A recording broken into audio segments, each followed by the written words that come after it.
మీరు ఒక్కసారి ఇందాక మనోహర్ గారు చెప్పినట్టు నేను కేంద్రంలో ఉన్నానన్నా, ఇక్కడ మనోహర్ గారు మంత్రిగా ఉన్నారన్నా, అదేవిధంగా రాజేంద్ర ప్రసాద్ గారు ఎమ్మెల్సీగా 2 జిల్లాలకు ఉన్నారన్నా కూడా అదంతా కూడా మీరందరూ ఇక్కడ ఉన్నటువంటి కార్యకర్తలందరూ కేవలం ఒక ఓటులాగా కాకుండా ఒక ఉద్యమంలాగా పనిచేశారు కాబట్టే చరిత్రలోనే గెలుపు ఈ ప్రాంతానికి తీసుకొచ్చారు. మీ వల్ల మేము ఈ రోజున పదవులు అనుభవిస్తూ ఉన్నామని కూడా మీ అందరికీ నేను తెలియజేస్తా ఉన్నా. అదేవిధంగా గౌరవ ముఖ్యమంత్రి గారు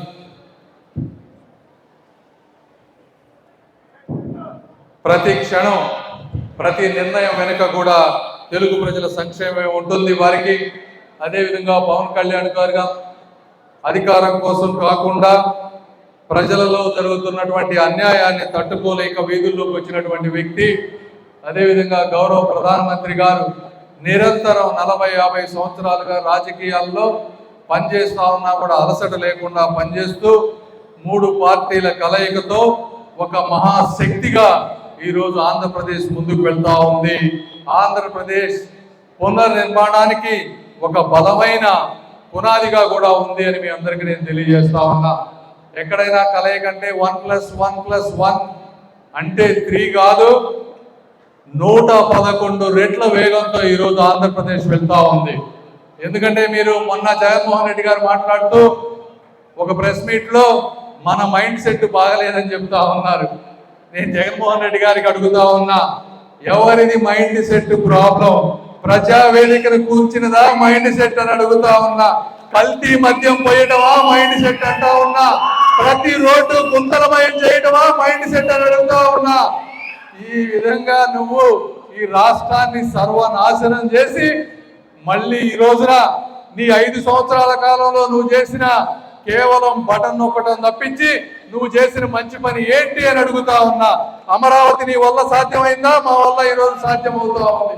పోలవరం నీ వల్ల సాధ్యమైందా? నువ్వు ఆపేశాం, మేము ఈ రోజు ముందుకు తీసుకువెళ్తా ఉన్నాం. ప్రతి రోడ్డు బాగు చేశాం.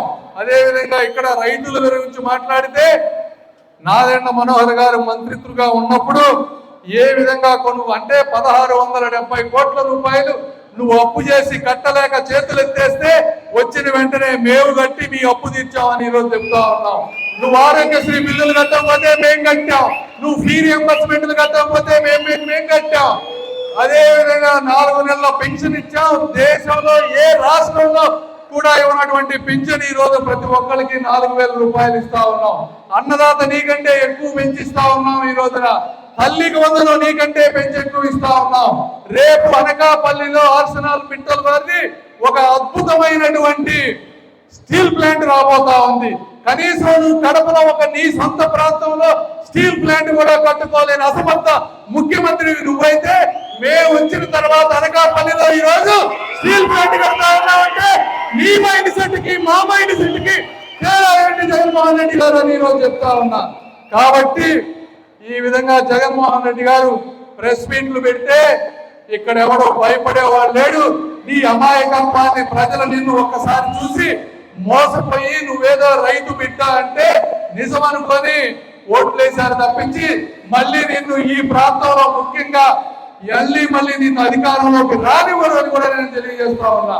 ఈ రోజు చూస్తా ఉన్నారు మీరు, ఆ రోజు ఎలక్షన్ రోజు ఏ విధమైనటువంటి ఉత్సాహం ఉందో జనసేన తెలుగుదేశం నాయకులు కార్యకర్తలు కలిసి అదే విధమైనటువంటి ఉత్సాహం ఈ రోజు కూడా ఉంది. ఈ విధంగా మనందరం కలిసి ఉన్నంత వరకు గెలుపు ధ్యేయం కాదు, ఖాయమని కూడా మీ అందరికీ నేను తెలియజేస్తా ఉన్నాను. కాబట్టి అదేవిధంగా ఈరోజు ఒక అద్భుతమైనటువంటి యువకులని 2 పార్టీల్లో సమన్యాయంగా 50% వారిని తెలుగుదేశం, 50% జనసేన, అదేవిధంగా బీజేపీని కూడా కొంత తీసుకొని ఒక అద్భుతమైనటువంటి సమన్వయంతో ఒక అద్భుతమైన కార్యక్రమానికి శ్రీకారం చుట్టారు. మీ అందరికీ తెలుసు ఈ ప్రాంతంలో రైతులు ఏ విధంగా ఉండాలి. మీరందరికీ ఇప్పుడు నాయకులందరూ చెప్పారు, మీరు తీసుకున్నటువంటి పదవులకు వన్నె తీసుకురావాలని. మీరు అందరూ తప్పకుండా చేస్తారని తెలియజేస్తూ, అదేవిధంగా కష్టపడే వారికి మాత్రమే ఈ రోజున ఒక పక్క మనోహర్ గారు కానీ మరో పక్క రాజా గారు కానీ మంచి పదవులు అందించారని తెలియజేస్తా ఉన్నాం. అదేవిధంగా ఈ కార్యక్రమం ద్వారా ప్రత్యేకంగా నేను మనోహర్ గారికి అభినందనలు తెలపాలి. ఎందుకంటే ఈ ప్రాంతంలో ధాన్యం కొనుగోలు చేయడం కోసం ఇక్కడ కోల్డ్ స్టోరేజ్లన్నీ కూడా నిండిపోతే ప్రత్యేకంగా ట్రైన్లు పెట్టి కాకినాడ ప్రాంతానికి కూడా సప్లై చేసి ప్రతి రైతు ధాన్యం కొనిచ్చినటువంటి వ్యక్తి మనోహర్ గారు అనే ఈ కార్యక్రమం ద్వారా తెలియజేస్తా ఉన్నాం. అదేవిధంగా ఈ ప్రాంతంలో కావాల్సినటువంటి రోడ్లు ప్రత్యేకంగా మనకి ఇక్కడ జాతీయ ఉపాధి హామీ నిధులు లేవని తెలిసి 30-35 కోట్ల రూపాయలతో ఈ ప్రాంతంలో ఉన్న రోడ్లు కూడా వారు నిధులు తీసుకొచ్చారు. కాబట్టి వారికి కూడా ధన్యవాదాలు తెలుపుతా ఉన్నాను. అదేవిధంగా రైతులు ఒకప్పుడు ధాన్యం ధర స్థిరీకరణకి ఇంతకు ముందు ఎట్లా ఉండేదో తెలియదు, కానీ ఈ రోజున 300 కోట్ల రూపాయలు పోయిన సంవత్సరం బడ్జెట్ లో పెడితే మనం 600 కోట్ల రూపాయలు ఖర్చు పెట్టాము. పొగాకు, మామిడి, ఉల్లి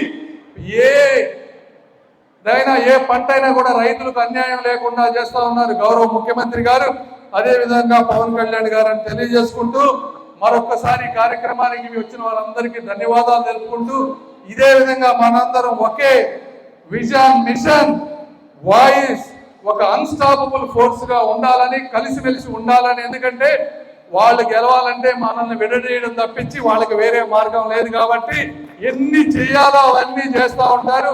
ఆ అపోహను నమ్మకుండా మీరందరూ రాష్ట్రాభివృద్ధికి సహకరించాలని కోరుకుంటూ మీరందరికీ మంచి జరగాలని తెలియజేసుకుంటూ మరొకసారి ధన్యవాదాలు తెలుపుకుంటూ సెలవు తీసుకుంటా ఉన్నాను. జై తెలుగుదేశం, జై జనసేన, జై బీజేపీ.